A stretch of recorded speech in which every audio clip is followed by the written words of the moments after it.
नमस्कार, मैं रंजीत कुमार। आप देख रहे हैं सच तक पब्लिक न्यूज। मैं इस वक्त मसौढ़ी के डीएन कॉलेज के पास हूं।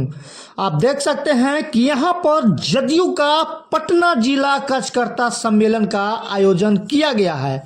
इस सम्मेलन में हजारों की संख्या में कार्यकर्ता पहुंचकर सम्मेलन को सफल बनाया।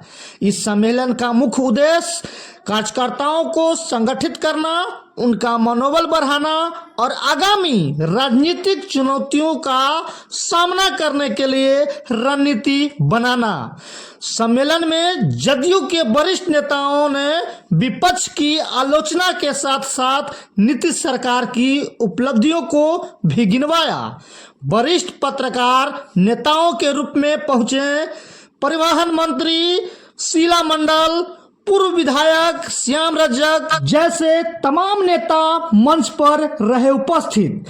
तमाम लोगों में चर्चा का विषय तब बन गया जब मंच पर जदयू के चुनाव चिन्ह तीर छाप पर लिखा था 25 से 30 फिर से नीतीश, यह जदयू जय बिहार, प्रखंड नगर अध्यक्ष गोल्डी भाई। इस तस्वीर को देखने के बाद लोगों में काफी चर्चा का विषय बना हुआ है।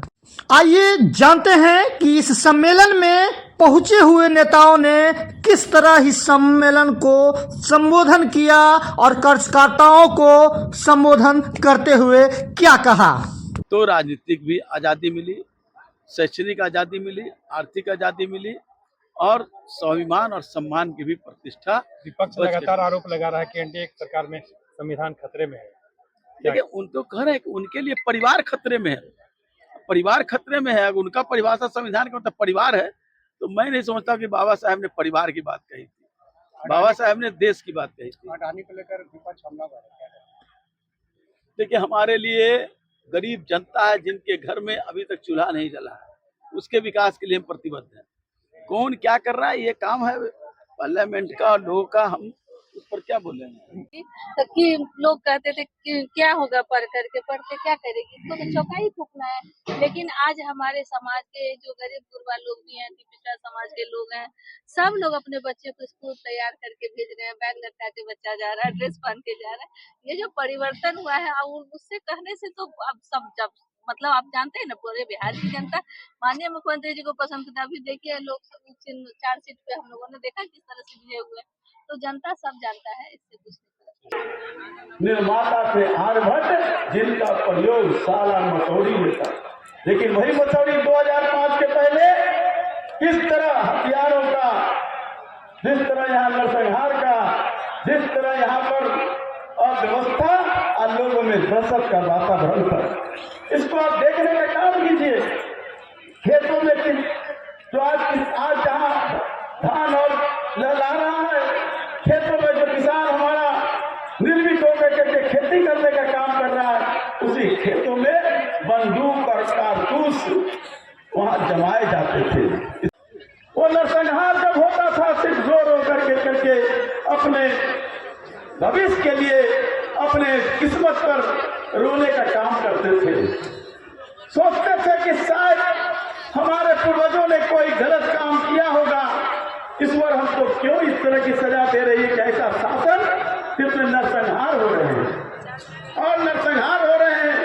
विकास के कोई गाड़ी नहीं, भूख से जिनके पेट सूख चुके थे, खाने के लिए अनाज नहीं होते थे, पढ़ने के लिए बच्चों के पास स्कूल नहीं थे, लोगों के लिए किसी तरह के साधन नहीं थे। जो बाबा साहब भीमराव अम्बेडकर का जो संविधान था, आज लोग संविधान की चर्चा कर रहे हैं, संविधान की रक्षा करने की बात कर रहे हैं। परिवार में सीमित रह गया। लेकिन नीतीश कुमार ने कहा कि बिहार का 14 करोड़ जनता हमारा परिवार है और जो जनता दल का कार्यकर्ता है, हम तो अभिमान करते अपने कार्यकर्ताओं पर।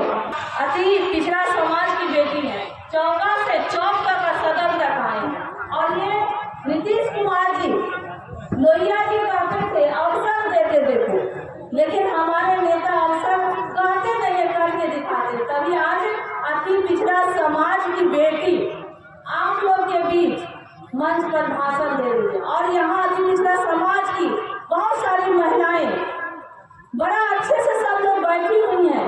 कल तक महिलाएं नहीं निकल पाती थी, आंगन से नहीं निकलती थी, घूंघट होता था, उसके मुंह पे घूंघट होता था। घूंघट से अपने जो संबंधी होते थे उससे भी ढंग से बात नहीं कर पाती थी, क्योंकि इतना ये कोड जो बीमारी था समाज का, भिन्नता, लिंग भेद, लैंगिक भिन्नता था, बेटी और बेटों में भिन्नता, महिलाओं और पुरुष में भिन्नता, महिलाओं को बहुत सारा अधिकार नहीं था। वो जनसभा को न संबोधित कर पाती थी, न जनसभा में जा पाती। आज के डेट में जब कहीं भी आप जाइए, चाहे